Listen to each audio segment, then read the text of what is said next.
السلام عليكم ورحمة الله تعالى وبركاته. مرحبا بكم في قناة يوني نيوز سبورت.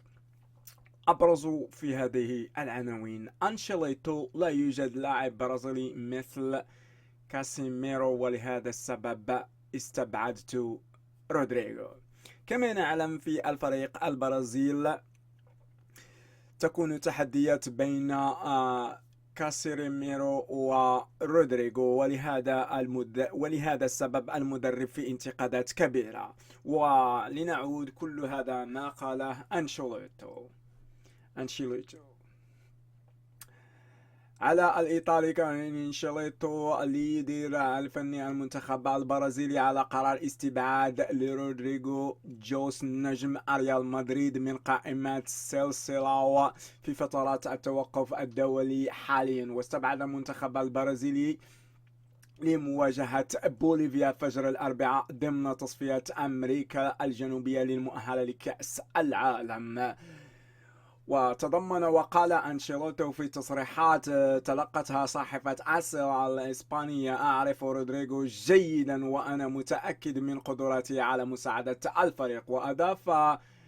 وأضاف: نقوم بتقييم 70 لاعبا على كل المستويات، بدنيا ومعنيا وفنيا وتكتيكيا، لتجمع التشكيلة كأس العالم أكثر تنافسية ممكنة. وتبع: لا يوجد مرشحون الآن أرضية للعب هي التي ستظهر من هم اللاعبون المرشحون للتواجد في كأس العالم. وأشاد أنشيلوتي بلاعبه كاسيميرو نجم مانشستر يونايتد وقال: لا يوجد لاعب برازيلي يتمتع بنفس خصائص كاسيميرو، ولكن هناك بعض اللاعبين الذين يمكنهم اللعب في هذه المراكز بخصائص مختلفة مثل أندري سانتوس وبرونو جيميش، واعتقد ايضا انه بخصائص مختلفة.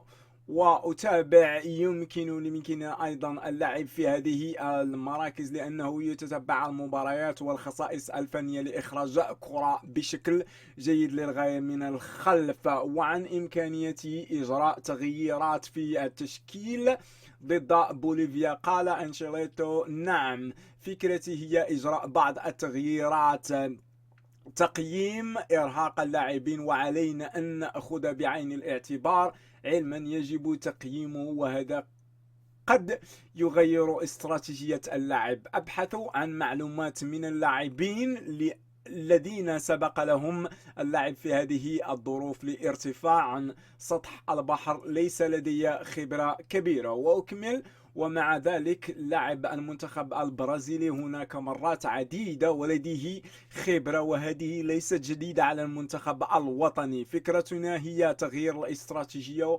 واللاعبين قليلا. وأوضح: أعتبر هذه التجربة رائعة.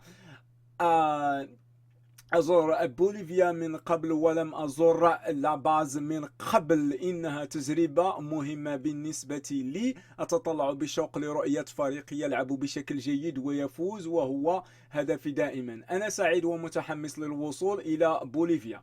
وعن رأيه في اللاعب تشيلسي الشاب استقال، قال إنه يقدم أداء جيد، يعمل بجد ويتحلى بالهدوء والتواضع ولا يستعجل على التطور. سيكون لاعبا مهما في المنتخب الوطني مستقبلا. وأنتم أكثر ما يعجبني الآن هو روح الفريق.